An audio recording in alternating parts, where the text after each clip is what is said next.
polio banyak, hepatitis itu banyak kan sebenarnya penyakit-penyakit seperti itu. Itu tuh nggak pernah dikasih sesuatu yang gratis, Dok. Itu orang bayar kan? Bayar. Untuk anak kecil aja vaksin polio itu bayar. Oke. Iya.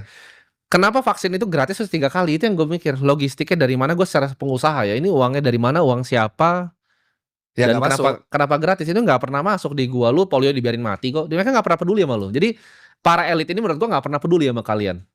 Nah, Tapi ya. kenapa yang ini dia peduli banget untuk masukin itu? Jadi, dan gua ada beberapa lah teman-teman yang gue sebutnya orang kaya lah, orang kaya. Treatment di saat COVID dan orang biasa aja ini berbeda sekali, Dok. Contohnya, private jet travel itu naik paling tinggi pas COVID. Perusahaan kayak Vista Jet segala macam tuh, Ya wah, itu fact. itu luar biasa, Dok. Kan gue punya teman-teman yang selalu naik private jet kan. Fact. Itu fact. Dan kayak Fakta.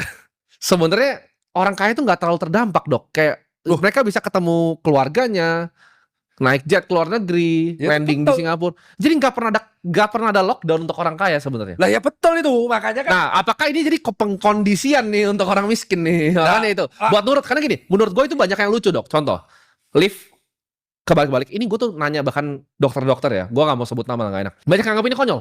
Dokter Indonesia dan dokter luar negeri. Apa sih lift itu begini ke belakang pantat-pantatan? Saya gak ikut Terus itu. misalnya ada yang di depan itu makan, dikasih apa namanya? Ini Kayak penjara itu dikasih plastik. dikasih plastik. Nah itu menurut gua mereka yang bikin ini bukan mikir ini untuk kesehatan sih, buat lucu menurut gua. Karena ketika lu udah punya semua uang di dunia, yang lu pengen kontrol kan, lu pengen lihat oh ini nurut nggak? Compliance test menurut gua COVID itu. Siapa yang nurut, siapa yang enggak. Jadi lu pantat-pantatan ya. Di lift tuh lucu banget loh, Dok, semua. Mereka benar-benar kayak ikutin loh. Kan gue tiap kali ke mall gue kayak ini orang-orang tolol ya begitu. Terus ketika gue berdiri di tengah ada yang bilang, ada yang kadang toel gue kan bilang kayak ini ikutin Mas. Nggak mau saya. Kamu suruh bikin saya ikutin. Dan gue di luar kamera, Dok. Gue nggak pernah pakai masker. Jadi di luar kamera ada yang bilang, oh Timothy dulu pernah ada di pakai masker di kamera. Itu karena teman-teman gue tuh suruh gue pakai, itu pun turun-turun kan. Karena di kamera waktu itu sangat nggak lazim, Dok. Kalau di kamera habis pasti. Siapapun pasti habis tuh. Iya. Tapi gue sebenarnya ketika gue jalan-jalan ke Bali, ini personal gue ya. Gue nggak pernah pakai masker.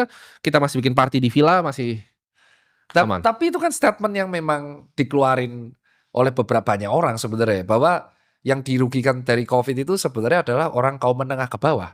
Menengah dan ke bawah. Iya. Dan itu yang kita speak up kan sebagai dokter. Gitu loh. Jadi dokter dulu tuh kebagi dua. Kita bicara belak-belakan ya. Jadi dokter saat itu kebagi dua. Aku ingat banget. Dan itu menghancurkan dokter kebagi dua, dan itu menghancurkan lumayan image personal branding yang ngebuat akhirnya aku kayaknya nggak bisa kalau kita tuh terlalu speak up, terlalu brutal.